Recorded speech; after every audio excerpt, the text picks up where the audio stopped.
Breaking news out of Seattle. The Seahawks just dropped their first depth chart of 2025, and there are some big surprises. A fan favorite is missing from the starting lineup. A rookie just took over TE1. And there's a silent battle raging for the nickel spot. Buckle up, Seahawks fans. This depth chart tells a deeper story. Let's dive into what it really means for Week 1 and the future of this team. Seahawks Nation, it's time to talk. Seattle's first unofficial depth chart of the 2025 season just dropped, and it's raising some serious eyebrows. Let's start on defense. One name you probably expected to see as a starter, Nick Emmanwori. But nope, not listed. Not yet. Instead, Devin Witherspoon takes the CB1 spot. No surprise there, he's earned it. But there's more happening behind the scenes. Names like Josh Jobe and Isis Waxer are creeping up the depth chart. Waxer, in particular, has looked sharp in camp, maybe sharper than some expected. Don't let that CB1, number 5, label fool you. This battle isn't over. Across from Spoon, it's Reek Woolen holding down CB2. That's your lockdown duo, no drama there. But the backup names, Shaquille Griffin, Nehemiah Pritchett, Shamar Jean Charles, tell us one thing. The Seahawks are going deep at corner. Now let's talk safety. Julian Love and Kobe Bryant were listed as starters. And right behind Julian? Yep, there's Nick Emmanwori. Not starting. But right there. Here's the truth. This depth chart only shows 4 DB spots, 2 corners, 2 safeties. But it's 2025. In today's NFL, you're playing nickel almost every snap. And that 5th DB? That's going to be Emmanwori. He's a hybrid. A weapon. He can hit, he can blitz, and he can cover, depending on the matchup. The only question is, can he stay sticky in man coverage against those quick slot guys? Can he handle a route technician like JSN in the slot? Or is he better matched against tight ends and big-bodied receivers? Mike McDonald's defense needs versatility, and Emmanwori gives it. He's not just depth, he's going to be a difference maker, even if he's not officially starting. So here's the question. Will Nick Emmanwori be on the field for the first snap of Week 1? Type Y for yes, N for no in the comments. I want to hear what you think. Now on offense, there's another surprise. At tight end, A.J. Barner has taken the top spot. That's right, with Noah Fant gone, Barner is now listed as TE1. That might shock some people, but Barner brings grit and physicality to this offense. He's not a flashy pass catcher. You're not going to see him rack up 100-yard games. But what he does, he blocks like a monster. He's the kind of guy who sets the tone in the trenches, and every offense needs that. Behind him, Eric Saubert, another grinder, a reliable blocker who hasn't put up big numbers but knows how to do the dirty work. Then there's rookie Elijah Arroyo, listed as TE3. He's the opposite, not much of a blocker, but plenty of potential as a receiving threat. The depth is rounded out with Nick Kailrup and Marshall Lang fighting for a roster spot as we speak. Bottom line, Barner and Arroyo could be a perfect mix, one to punish in the run game, the other to stretch the field. And that's just one page of this depth chart story. So now I'm turning it over to you. Do you agree with the Seahawks' depth chart decisions? Is Barner the right guy at T1? Should Emmanwori be starting? Drop your answers in the comments. Rate your confidence in this 2025 Seahawks defense on a scale of 1 to 10. Let's see where the 12s really stand. Let's keep this rolling, because things are heating up on offense, and we're not just talking about the starters.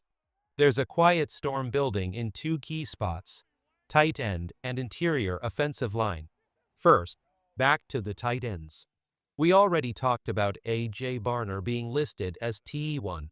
But don't count out Elijah Arroyo just yet. He's not your typical rookie. Arroyo plays with that Noah Fant style, fast, athletic, smooth in the seams. He's not a blocker like Barner, but he can make plays in the passing game. And if you ask me, Even if Barner starts more games, Arroyo might end up with more catches, more yards, and more targets by the time the season ends. Barner does the dirty work, but Arroyo might be the guy getting the football. So here's the big question for Seahawks fans. Who should be Seattle's T1? Type AB for AJ Barner, ES for Eric Saubert, or EA for Elijah Arroyo in the comments. Now, let's move to the trenches, and oh man, it's a battle down there. The interior offensive line is full of ORs. That's right, the Seahawks didn't name just one starter. They listed multiple options at almost every spot, which tells us the coaches don't even know yet who's going to win these jobs. At center, both Olu Oluwatimi and Jalen Sundle were listed. My gut says Olu wins it, but Sundle is still in the race. And get this, Sundle is also listed as in, or, at right guard. That's where things get even messier, or more exciting, depending how you look at it. At right guard, it's a three-way split. Anthony Bradford, Christian Haynes, and Jalen Sundle all fighting to start. You don't usually see that many ORs on one depth chart. That's a signal. This is wide open. The coaches are watching every single rep in camp to figure out who can protect their quarterback and open up holes in the run game. If you're putting together your 53-man roster, go ahead and lock in Jalen Sundle. If he wasn't already there, this battle just pushed him onto the team. Now let's talk about the edge rushers, and this is where it gets even more intense. The Seahawks are mixing things up with their pass rush depth chart. On one side, listed under the rush spot, you've got DeMarcus Tank, Lawrence, Derek Hall, and Tyreek Smith. Just those three, but don't panic. It's not the full picture. Flip to the Sam linebacker spot, which, let's be honest, is basically another edge rusher in this system, and you'll see Boy Mafe and Derek Hall again.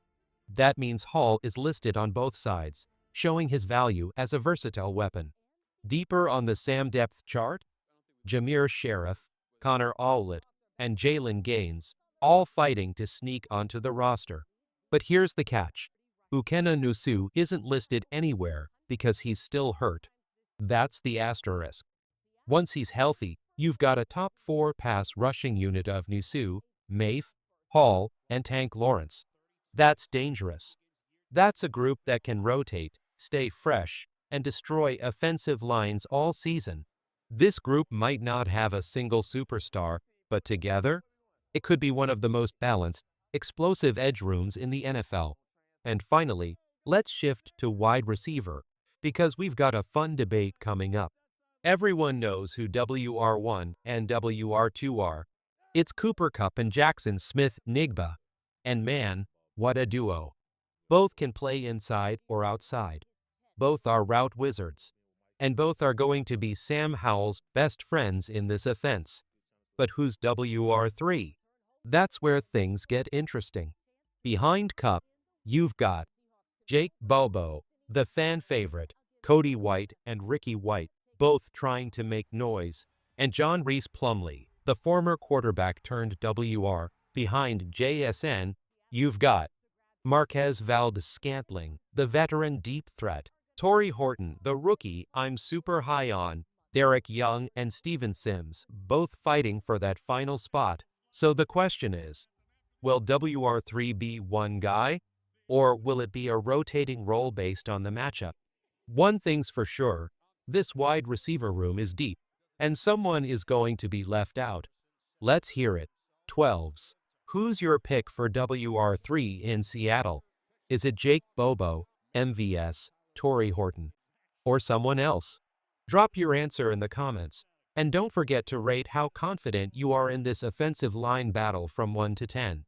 Alright, let's talk about the wild card battles, the stuff most fans overlook, but where roster spots are truly won and lost, special teams, wide receiver depth, and even some strange surprises on defense. First, back to that wide receiver 3 spot. If you're looking at this purely from a special teams perspective, then each WR3 candidate gives you something totally different.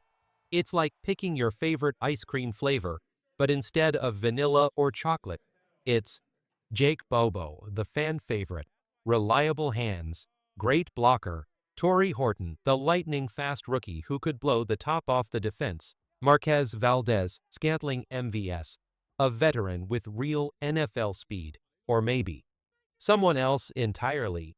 Who do you want to see as WR3? Type JB for Jake Bobo, TH for Torrey Horton, MVS for Marquez Valdez-Scantling, or O for other in the comments. Now here's something weird I almost missed. Jared Ivey was listed at middle linebacker. Yes, middle linebacker. But wait, Jared Ivey is 6'6", 274 pounds. He's not a Mike linebacker. That's way too big for that role. That man is a defensive end, maybe an outside linebacker at most. He's built to rush the passer, not drop back and call coverages. I don't know why they placed him there. It might have just been a roster labeling error. Because if anything, Ivy should be competing on the defensive line, not trying to chase running backs in space. Let's hope that gets corrected before preseason kicks off. Speaking of preseason, get hyped.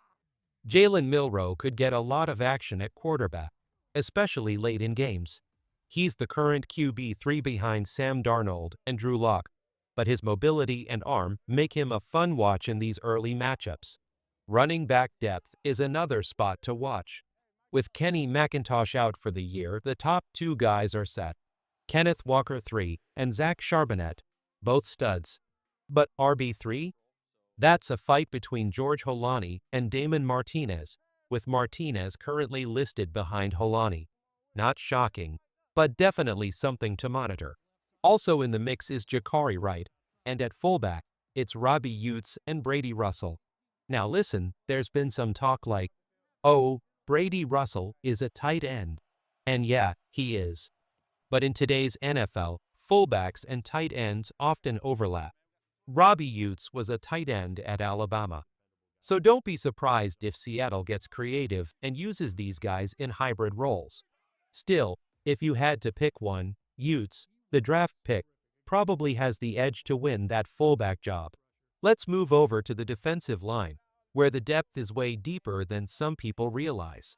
On paper, Leonard Williams is listed as the only official defensive end, besides Popo Amave Papa Thomas.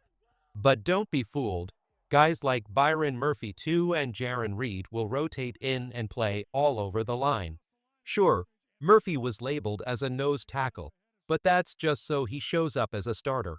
In reality, he can shift anywhere from 1 tech to 5 tech. Also expect to see Mike Morris involved.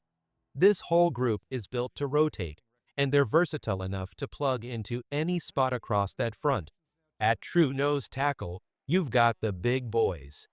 Jonathan Hankins, veteran space eater, Brandon Peely, Quinton Bahana, who knows the defensive coordinator from their time in Dallas. All three are pure run stuffers, which the Seahawks have needed for years. One name not listed? Riley Mills. That's because he's likely going to miss the season with an injury. And finally, special teams. No shocks here. Jason Myers at kicker, Michael Dixon at punter, Chris Stoll at long snapper. But the return game? That's where it gets spicy. The names to watch on returns. Steven Sims, the current favorite, Torrey Horton, the rookie trying to unseat Sims, Zach Charbonnet and DJ Dallas also got looks. D. Williams is in the mix too. Now here's the key detail. If Horton can win the returner job, it locks in his roster spot. That would make him nearly impossible to cut. And honestly, with his speed and upside, I think he makes it anyway. So now it's your turn. 12s. Who should be Seattle's return specialist? Are you riding with Sims? Or are you ready to give the rookie Horton a shot? Drop your answer in the comments. And tell me, was Jared Ivey at middle linebacker the weirdest depth chart move you've ever seen?